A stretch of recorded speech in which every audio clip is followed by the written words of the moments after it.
നമ്മളെ മാവിൽ നിന്നും പറിച്ചെടുത്ത ഫ്രഷ് മാങ്ങ വെച്ചിട്ട് എന്തുണ്ടാക്കിയാലും ഒരു സ്പെഷ്യൽ ടേസ്റ്റാണ് അല്ലേ. ഈ ചൂടിനൊന്ന് ചില്ലാവാൻ ഏറ്റവും സിമ്പിളായിട്ട് ഉണ്ടാക്കാൻ പറ്റിയൊരു ഐറ്റമാണ് മാംഗോ സാഗോ. നല്ല കളറും മധുരമുള്ള മാങ്ങ വേണട്ടോ എടുക്കാൻ. നമ്മുടെ അൽഫോൻസോ മാങ്ങക്ക് നല്ല കളറും നല്ല മധുരവും ഉണ്ട്. ഇത് കസ്റ്റേർഡാണ്, പാലിൽ കുറുക്കിയെടുത്തത്. കസ്റ്റേർഡ് വെച്ച് ഉണ്ടാക്കുമ്പം അടിപൊളി ടേസ്റ്റാണ്. അങ്ങനെ ഉണ്ടാക്കിയിട്ടില്ലെങ്കിൽ ഉണ്ടാക്കി നോക്ക്. പിന്നെ മാംഗോ പ്യൂരി, വെള്ളമൊന്നും ചേർക്കാതെ മാങ്ങ മിക്സിയിൽ അരച്ചെടുത്തതാണ്. ഈ ഒരു ഗ്ലാസ്സിൽ മാംഗോ സാഗോ സെറ്റാക്കി എടുക്കുക. നേരത്തെ ഉണ്ടാക്കി വെച്ച മിക്സ് ഒഴിച്ചു കൊടുത്ത് വേവിച്ച് വെച്ച സാഗോ സാബൂനരി ചേർത്ത് കൊടുത്ത് പിന്നെ ചൈന ഗ്രാസും ഇളനീർ വെള്ളവും കുറച്ച് പഞ്ചസാരയും കൂടി ചേർത്ത് സെറ്റാക്കിയിട്ട് ചെറിയ ചെറിയ ക്യൂബുകളാക്കിയിട്ട് അതും ഇട്ട് കൊടുക്കുക.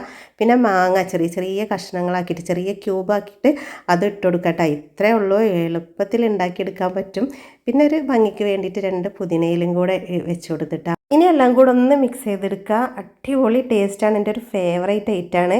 സാബൂനരി വേവിച്ചതും ഇളനീർ ജെല്ലും ഉണ്ടാക്കിയിട്ട് ഫ്രിഡ്ജിൽ വെച്ചിട്ടുണ്ടെങ്കിൽ പെട്ടെന്ന് ഉണ്ടാക്കിയെടുക്കാം.